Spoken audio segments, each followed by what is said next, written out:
Japan தலைநகர் டோக்கியோவில் உள்ள டோயோசு மீன் சந்தையில் புத்தாண்டை முன்னிட்டு நடைபெற்ற ஏலத்தில் ப்ளூஃபைன் டூனா என்ற மீன் அதிக விலைக்கு விற்று புதிய சாதனை படைத்துள்ளது.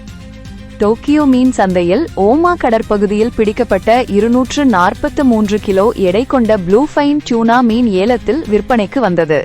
அதன் தனித்துவமான சுவைக்காக பெயர் போன இந்த மீனை வாங்குவதற்கு ஏலத்தில் மக்களிடையே கடுமையான போட்டி நிலவியது.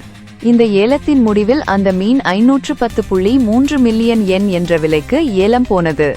இந்திய மதிப்பில் சுமார் 28 கோடி ரூபாய்க்கு விற்பனையானது. இதனை சுஷி ஜான்மா என்ற பிரபலமான சுஷி உணவகத்தின் உரிமையாளரான கியோஷி கிமுரா வாங்கினார். கடந்த புத்தாண்டின் அதிகபட்ச ஏலத்தொகையான 11 கோடி ரூபாயை இந்த முறை முறியடித்து புதிய சாதனை படைக்கப்பட்டுள்ளது. அதிர்ஷ்டத்தின் அடையாளமாகவும் விளம்பரத்திற்காகவும் இந்த ஏலத்தில் அதிக விலை கொடுத்து மீனை வாங்குவது ஜப்பானில் வழக்கமாக உள்ளது குறிப்பிடத்தக்கது.